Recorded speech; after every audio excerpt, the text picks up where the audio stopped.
Same different type of same type of problem here. If you look at the pictures that are blown up, let's say you've got some bad imported geometry, right? You get at this transition where you go from the handle, to the body. This is actually going to be a drill housing when we go and open up this file. This is not cool in here, right? You've got this edge. It's kind of almost like a degenerate surface where they kind of come in at a knife point, and it just makes your model not very pretty.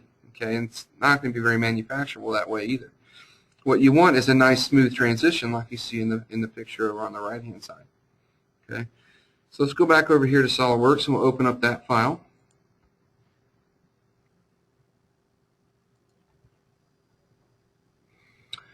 And here's our plastic part.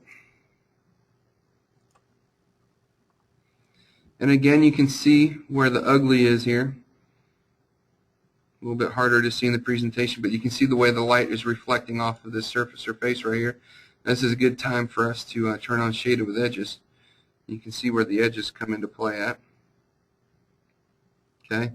Another thing that's helpful in this type of a situation is to turn on your zebra stripes. If I go to View, Display, zebra stripes are really good for seeing tangencies within your part file. So as I turn on my zebra stripes, if you have stripes that match up black to black and white to white, such as at the top part of our problem here, okay, you know you have tangency in that area. Well, if we zoom in here, you can see that our stripes don't quite match up as soon as the internet catches up to us here. You can see how the stripes don't match up, and that's the problem area in which we have here. Okay, so this is what we need to fix. Now, turning off our zebra stripes, View, Display Zebra Stripes. Okay, so what we're going to do again is we're going to do another rip and stitch technique, but we need to rip out enough of the material to where it kind of absolves all the sins of our part model. Okay, so I've kind of laid out a sketch here. Okay, and I'm going to use this sketch that you see underneath, and I'm going to use that to split the faces where the problem areas occur. So I'm going to go to Curves, Split Line, okay, and I'm going to do a projection this time, and rather than an intersection, and I'm going to pick my split line sketch, and I'm going to have it pick all of these faces here. So it's going to split everything within our model.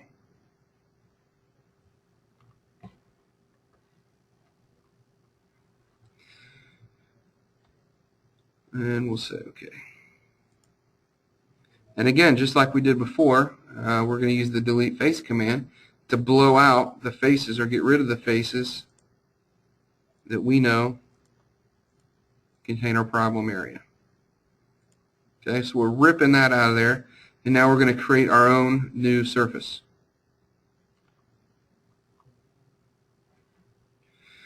In the previous example, we used the fill surface. If you do not have a four-sided shape, the fill surface is a fantastic command, okay?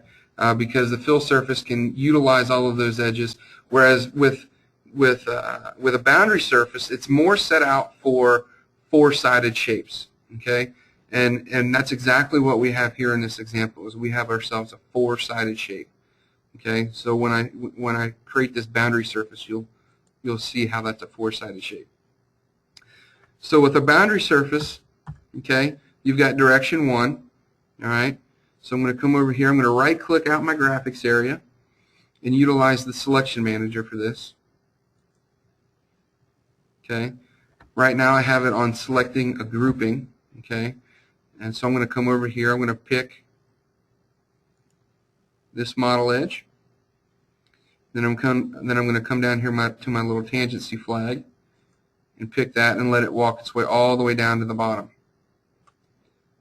And say OK. So that's one grouping, okay, along that edge in direction 1. Okay. Selection manager again, which again is just to right click out in the graphics area and then choose the selection manager from the top of the menu. I'm going to come over here, pick the other side that runs along in the same direction, utilize its tangency flag, and say OK. And as you can see, it puts in a surface. Okay? The surface at this point is not hugging the edges down here, which we're going to soon rectify with direction 2. But you can see what it's doing here. Okay? Another thing to take note of is what type of boundary condition do you want to use as you go, as it matches those curves? Do you want the curvature to match exactly, or is just tangency good enough for you? Right? So in our case here, we're going to have it match curvature. Okay? And you can utilize the little flags out in the graphics area like I did, or you can utilize it over here, right, in the property manager. Either way will work fine. Okay? So now we're ready for direction 2. I'm going to zoom in, right click, choose my selection manager again, and pick the model edges to make sure that it hugs the model that way in direction 2.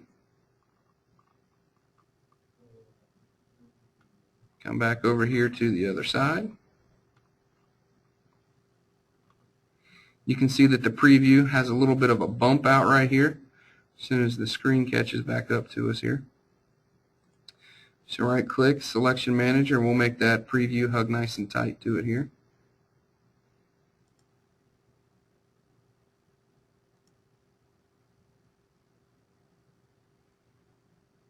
There we go. Hit our green check mark.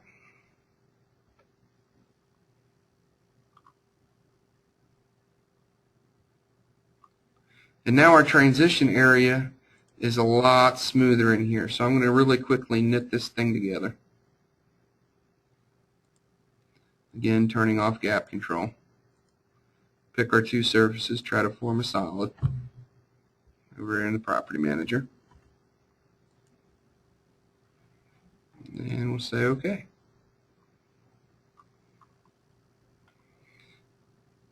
So again, what we want to do now is test our work by going over here to View, Display, and then Zebra Stripes. And you can utilize your zebra stripes to tell you where you have your tangencies at. We've got black to black, white to white, and we do actually have that within our transition area now. Okay? And we have really effectively put in this patch because, as you can see here through this area, the zebra stripes kind of continue on in the same direction. Okay?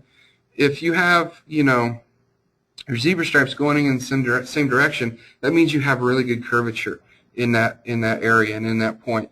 If you have them kind of going off in different directions, that means you still have tangency if the stripes match up, but the curvature is changing at those points. And so we've actually matched this up really well. Okay. Let's go ahead and turn off our zebra stripes here. Now we've effectively patched that. So just a really quick recap on that. The boundary surface is really good for a 4-sided surface or a surface that you're trying to make that you can pick edges in 2 different directions as groupings. A filled surface is when you have an odd shape of edges that you need to fill in there, such as 3 or 5 or more. I see we have a question over here in the question panel.